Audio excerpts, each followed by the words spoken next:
All right, another NFL season is in the books. Super Bowl 58 is done. Been done for the past few hours. The Kansas City Chiefs win yet another title. They go back to back by beating the Niners once again in a Super Bowl, 25-22. If I had to, God, it's so weird. Like I have the words to what I want to say in my head, but when I try to say them, I can't say them. If I had to sum up the Super Bowl, okay, I would say both teams made mistakes. Both teams had plays to be made. I would say one team had mistakes, but it didn't really impact the game as much. Whereas the other team, when they made mistakes, it cost them. And the other team that actually won the game made the plays that needed to be made, and the team who didn't win the game couldn't make those plays. So to start out the game, the 49ers defensively came out strong. All season long, when it came to primetime games, they would come out and have these lackluster performances all around. On Christmas Day, they got punched in the mouth by Baltimore. Against Cincinnati, when Joe Burrow came back and they were getting back on track, Cincinnati had their way with them. You know, the playoff games, the divisional round, and the NFC Championship game, coming out lackluster, not really focused and motivated to play. They almost lost both those games. They should have lost to Detroit, but whatever. But in this game, defensively, they were motivated, and that's what I was worried about going into this game, was how motivated were they going to be. They kept Mahomes and the Chiefs offense in check for 3 quarters. Defensively, here's my notes here.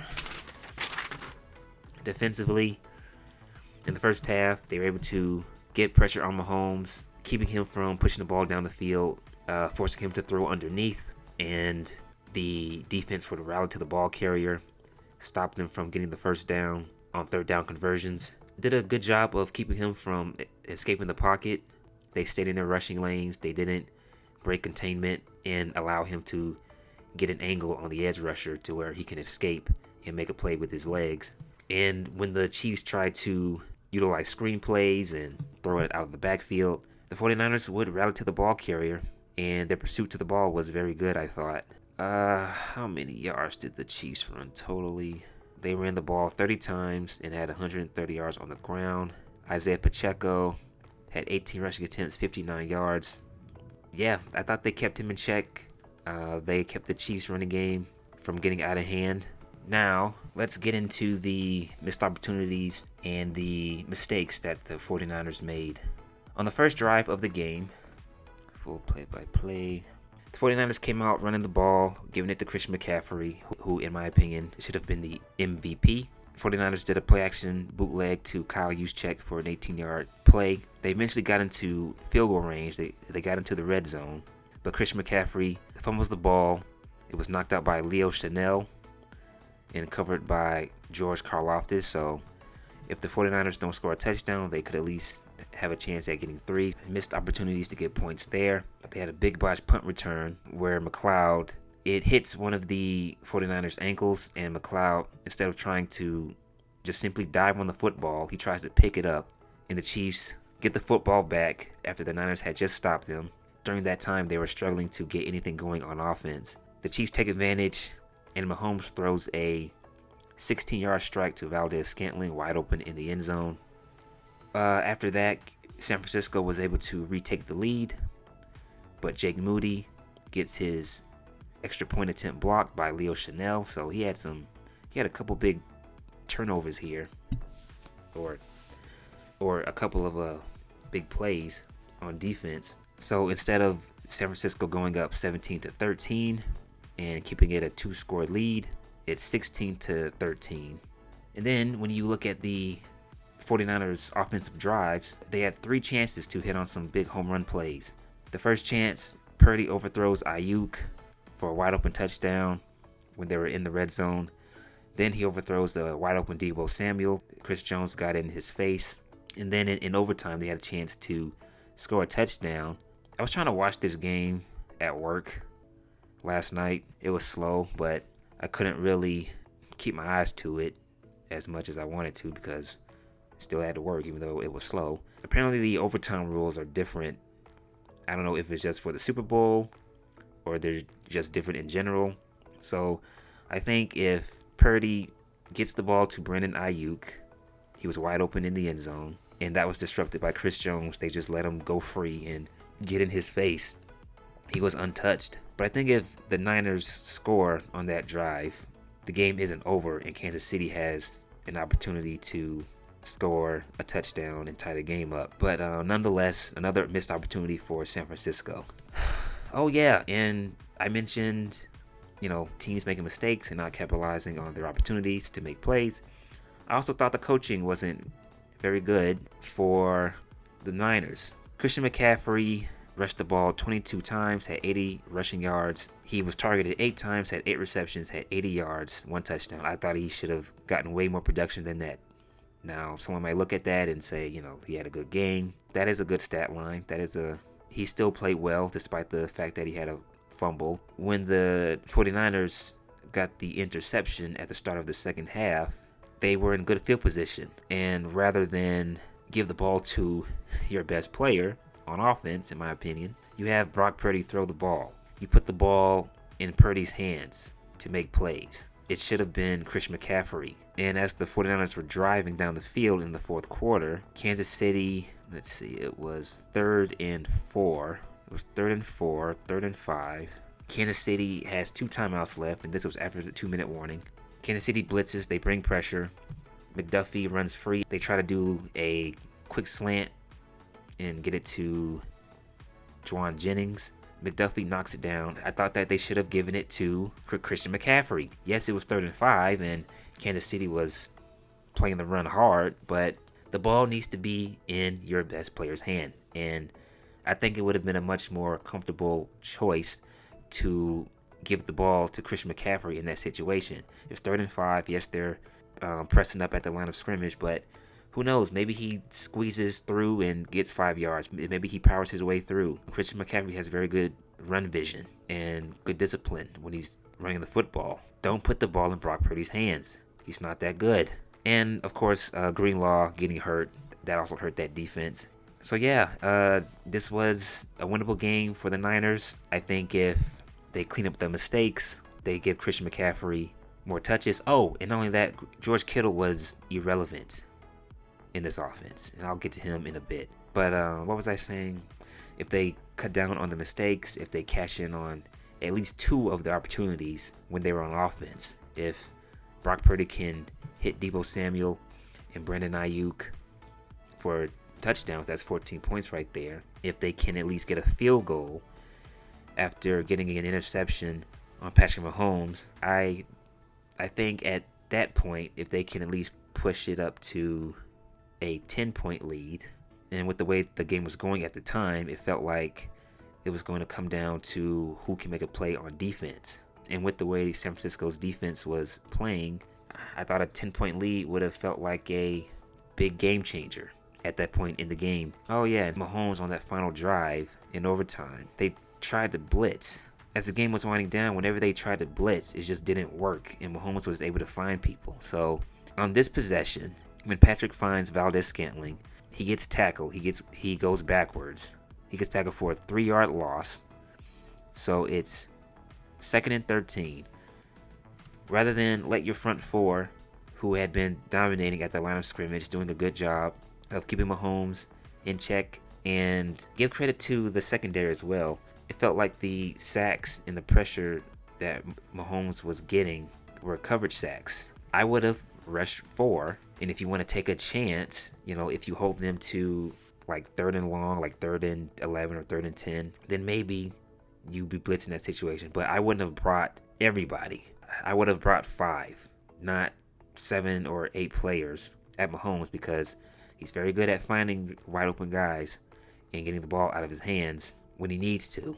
So I thought in that situation, they should have just let Joey Bosa, Eric Armstead, Hargrave, let their front 4 in that secondary do the work. Don't bring pressure. If you bring pressure, bring 5 guys. Okay? Brock Purdy, 23 for 28, 255 yards passing, 1 touchdown. He rushed for 12 yards.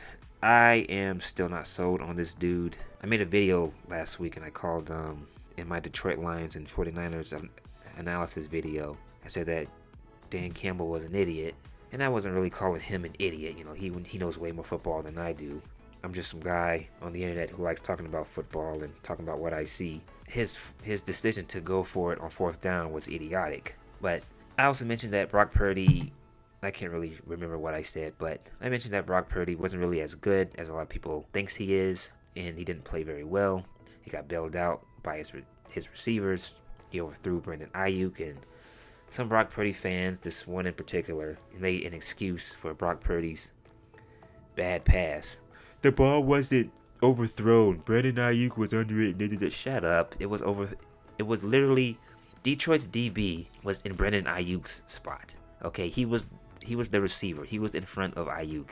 He didn't catch it, and it got knocked off his face mask, and Brandon had to literally like make a diving catch to keep that play alive. Brock Purdy to me is a guy, if someone isn't wide open and you force him to make a play with his arm, he can't do it. Now, I think he's very good at making anticipatory throws. I think when it comes to short, intermediate type of throws, he's very good at getting the ball out of his hands, and the ball is there by the time the wide receiver is done finishing his route.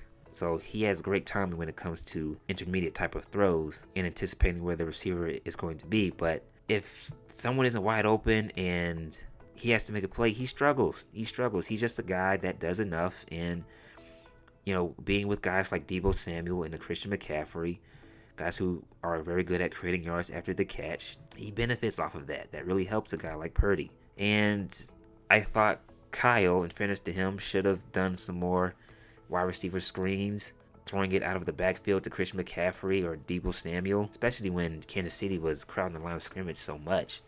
They crowded the line of scrimmage so much because they wanted to keep McCaffrey in check and not have him beat them. Passing situations, get pressure in Purdy's face, and make him uncomfortable. I'm just not sold on Purdy. You know, I mentioned this already on my channel, when he beat Brady last season, you know, because football's not a team sport. Oh, Purdy's the guy, and he's the next best thing. Joe Montana, Steve Young, it's like, this is his first full season as a starting quarterback, and he's already this elite god of a quarterback. And then it's funny, leading up to the Super Bowl, I'm flipping through channels. I go to First Take and I see this question, and it says, if the 49ers win the Super Bowl, will Brock Purdy be elite? Wait a minute. I thought he was already elite.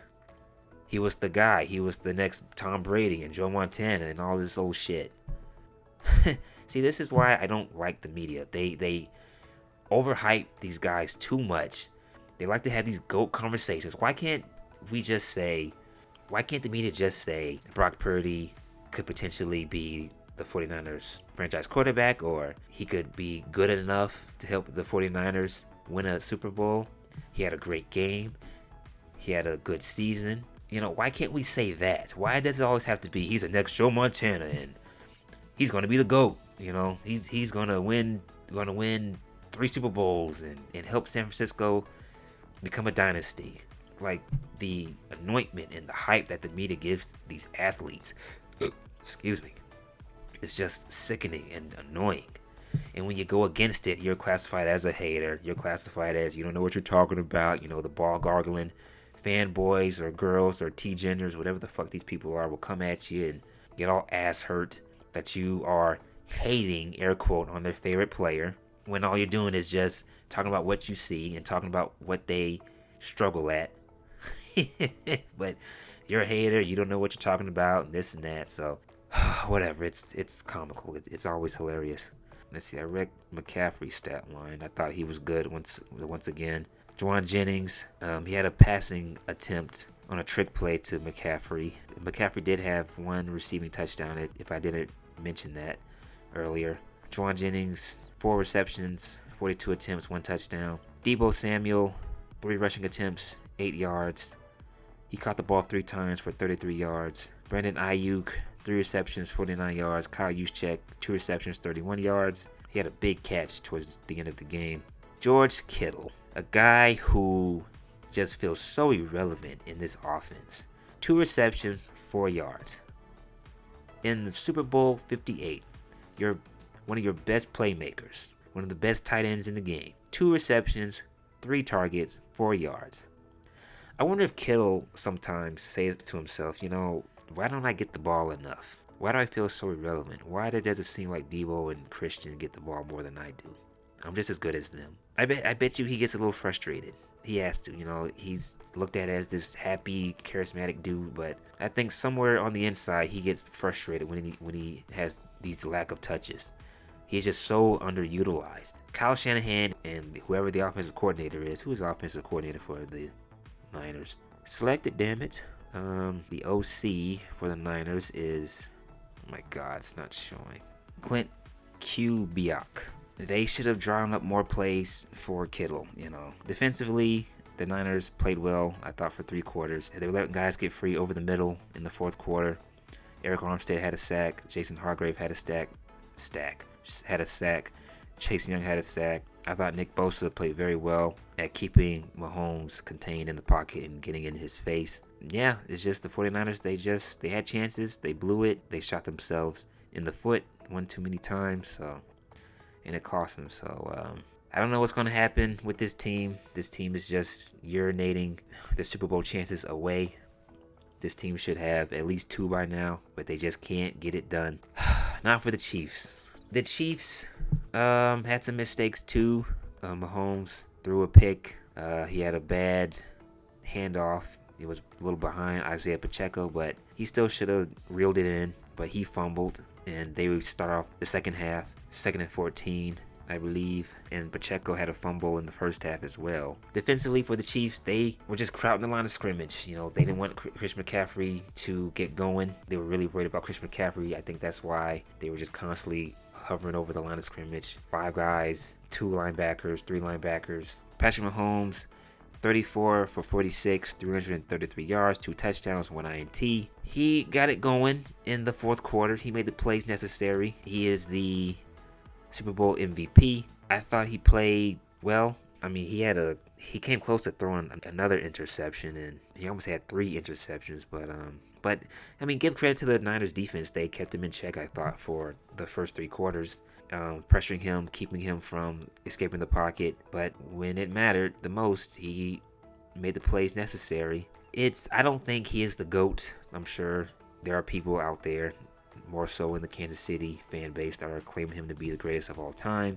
He's not the greatest of all time to me. Like, when I look at this game specifically, overall, I didn't come away from it. It was like, oh shit, Mahomes is just lighting it up, throwing it on the run, throwing a sideline out routes while escaping the pocket, and he just threw it underneath, was getting the ball out of his hands for the most part. Even though I don't think he's the GOAT, what he has done so far in his early career is special. The fact that he's had this crazy amount of success so fast, it's ridiculous.